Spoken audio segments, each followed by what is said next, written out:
This is Stephanie Benton, and I am the Family and Consumer Sciences Agent for Early County. One of the issues that I address in my county is human development, and I'm particularly focusing on child development. So today's topic of back to school wellness is something of interest to me.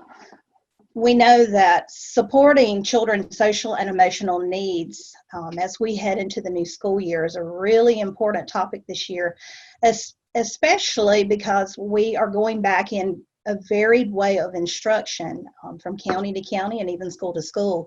It's going to be different. So there are a lot of things that children will face, adults will have to encounter and deal with. And so it's going to cause a little more stress than a typical year. So today I would like to provide you with some simple examples of how you can support children's social and emotional needs. And we're going to take a look at what parents can do to help be supportive of their children and their students as they head back to the classroom, whether they're going to be in a face-to-face situation, a hybrid model, or completely a virtual setting. As we move to the next slide, we see a word cloud that I created, and it's got a lot of terms that we have heard or we've maybe spoken this year: pandemic, shelter in place, quarantine, COVID-19, flattening the curve. And so, for sure, we've heard social distancing. Those are just some of the terms that we've heard. And as we know, these are terms that, while they've been in our vocabulary, we knew them, they weren't terms that we actually heard or really used until this year, until COVID-19 actually began. And so they've become normal terms in our everyday life. They are a part of conversations every day. I know they are for me, and I'm sure they are for you. And certainly they are a part of our news and our media. So we hear it all the time. We know some of us have the fears and the anxiety that go with it. And so it's real, and it filters down to our children. So helping them to have healthy well-being as they move into school and into a new, completely new environment is really a focus for us. So COVID-19 has changed the way we live and we work and we interact with others, and you can say it has really altered and encouraged us to live differently. And it's created an environment totally not what we've been accustomed to, and the stress and the fear of the unknown and how things will actually look as we move into what we call our new normal. So as we move forward and we look at schools opening up, and some have already opened up, your child may already be in school, we really have to wonder, what can we do to help our students as they begin this new school year? But before we jump into what we can do, let's kind of take a little journey back. And I want you to think back. So as we move to our next slide, I want you to look at these pictures, and I want you to think for just a moment maybe about a particular first day of school for you. And it could have been the very first day that you attended school ever. It could have been a grade that was very momentous, maybe moving from the 5th grade to the 6th grade, where you went to middle school, or maybe going to high school. And the feelings of attending maybe a new school or a new grade, and how you actually felt. Maybe nervousness or anxiety, maybe you had butterflies fluttering in your stomach, or maybe even the night before you couldn't sleep, because you were just really unsure of how the next day would go. And so as we look at the pictures here, and I love this because these are actually pictures of a school that here in Early County that has already started in a face-to-face setting, and they only have a few students that are actually online doing the virtual instruction. We see that they're healthy and happy looking, and of course the teachers are wearing their masks. But I want you to think about how you felt, and you know there was that nervousness. And so let's imagine now how children maybe feel as they are getting ready to go back to school. And so we know that being anxious or being nervous is a normal part of anything new. But this year is going to be a little bit different as children go, because they're going to maybe see their teachers in masks, or maybe they're going to be required to wear masks. And being out of school for quite a number of months, there's going to be an adjustment period for them getting back to learning how to be in a setting where they're sitting down and having formal instruction. So, and some students we know will be virtual, and that is still a very different environment and still can cause anxiety and fear. So as we look at these pictures, let's think about some of the things that maybe we could do to help students to ease back into these different situations. Next slide, please. Now, as we look at the school year and how instruction will be conducted, we know that there is the traditional form where students will attend in a face-to-face setting. We will see some of that, but I know a lot of schools have gone to the hybrid, what we call the hybrid or virtual models. The hybrid is where students will be attend school in a face-to-face setting, but also virtual settings. So some days they may be in the actual classroom, and then other days they will be at home for their instruction. So this is going to be completely new. And there is no perfect model. There is no one particular way that schools are going to do this. It's going to vary from place to place. And those decisions are being made within school districts as to how the instruction will be conducted. And in some districts, parents will have the choice to be able to choose what their children, the type of instruction they want their children to have. And then in other districts, the decision is made for the children. It could be completely face-to-face, or maybe it's completely virtual. And we do know that in a lot of schools, it is completely virtual. I know around the Atlanta area, for sure, there are a number of counties that are completely 100% online settings. So just a little tidbit, in Georgia, the number of school-aged children is 2,447,309 students. That's a lot of students and a lot of preparation to be able to offer these varied types of instruction. Next slide, please. So when we think of the concerns that children do have, they're going to have concerns in a traditional normal year of school. That's, as we said, normal. So maybe it could be moving to a new school, whether it's in a different town or it's just from maybe elementary to middle school or middle school to high school. They're going to be concerned with, are kids still going to like me? Fear and anxiety. Will my friends still be at my school? And what will my teacher be like? Will I enjoy the food that's in the lunchroom, or am I really going to wish that I just, could take my lunch? So there are those concerns that you would find in a regular school year. But this year, due to the pandemic, students are going to face fears and anxiety that have not normally been there, such as learning virtually versus face-to-face.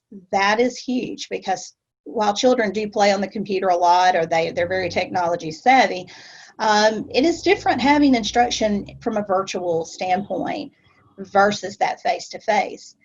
Having to wear a mask may cause some level of anxiety among students. And then what happens if I get sick? All those things will be altered. They'll be conducted differently as we move into this new school year. And so the school year is going to look really different than it has. And so there may be some more concerns that your child may have. Next slide, please. So a model that's often used to identify needs is Maslow's hierarchy of needs. And it's one that some of you may have seen before, and it's one that identifies the needs of an individual, and allows you to provide those needs that helps to support someone to be successful. And it's much like a house. To me, it reminds me of a house, because your foundation has to be good and strong to be able to build a good, sturdy home. So when we look at this hierarchy of needs, those bottom three levels of needs are really important in developing, helping to develop a child who feels secure, and has good well-being. And as in this model, as each layer is met, then it helps that person or that child to reach their full potential. So when needs are not met, or they're not, or maybe just partially met, it can hinder them from being able to feel the ability to reach their goals and their success, and in this case, a child's well-being and being successful in school. So those three levels are really important, and they are physiological needs, safety needs, and social needs. And today we're just going to focus on those three because they are the most important and the ones that children need to help them feel loved, secure, and have good well-being. So your physiological needs include food, sleep, water, and shelter. The safety needs include your health and finances. And your social needs, obviously, are any kind of social interaction, whether it's with friendship or family interaction, connections, and any social needs that, or any social connections that children have, maybe to their friends or, to anyone. Next slide, please. So some things that parents can do to assist with the physiological needs or to create a healthy home environment. And that doesn't mean just having a healthy home. It means that environment needs to be a place where children feel safe and secure, where it allows them to have their space to conduct their schoolwork. Having a place that is solely designated for a period of time during the day that can allow them to conduct their schoolwork, their school instruction, is what they need. Providing and encouraging healthy food and drink choices. We just heard from Karen Booth about how important it is that we feed ourselves internally, and that is really, really important in helping our children to feel full and ready to learn, and to actually pay attention, because if they're hungry, their attention is going to be focused on being hungry and not their school instruction. And then encourage and model regular physical activity, and we recommend 60 to 90 minutes per day. Free play is great, but they do need some level of really rigorous physical activity, and join in with your child, because asking them to go out there and do it is great, but if they see you modeling that, you actually getting out there and getting physical with them and teaching them things, interacting with them, it's great. Next slide, please. So the safety needs that need to be provided are developing a structured environment. And this is a daily routine. I know we have completely gotten off task with COVID-19 and sleeping late and doing what you want to, but it's really time to get back into a structured environment and keep that as a part of our daily routine.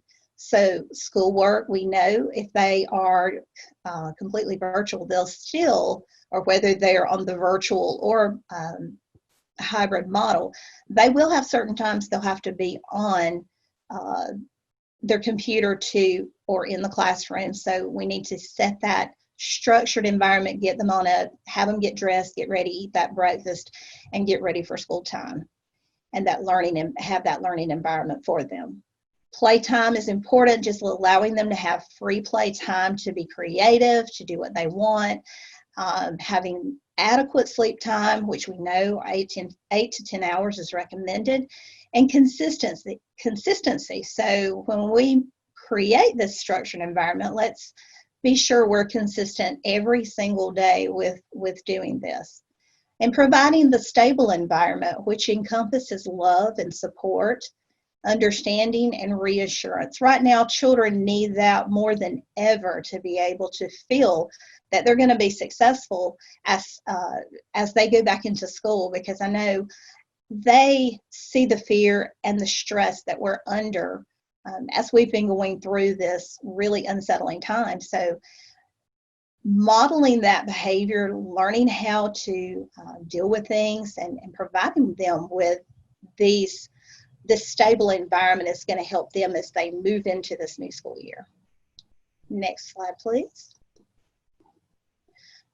Their social needs are extremely important as well. And we know that social settings actually are another way that help in their development. And that's one of the things that I'm really working on. I have a project I'm working on in how development is going to be affected by COVID-19. And I've been very concerned about that for our children.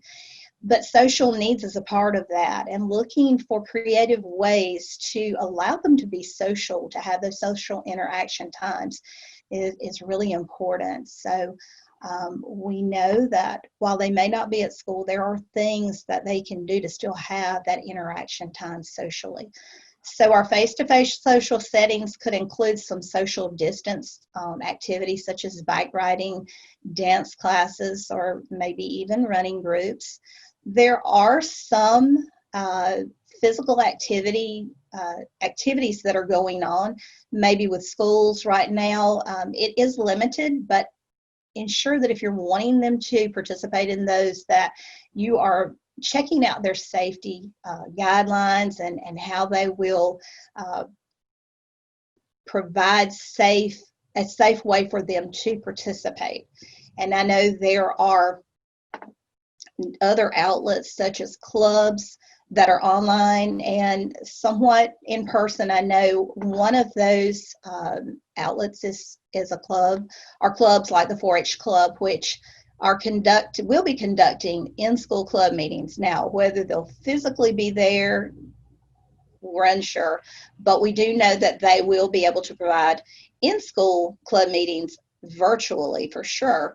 And that's a great way for children to have some type of an interaction with other 4-Hers through that. And I know I'm a big proponent of 4-H. I was a 4-H agent before I was a family consumer sciences agent. So I know the value that students and children in general can have as being a part of the 4-H club.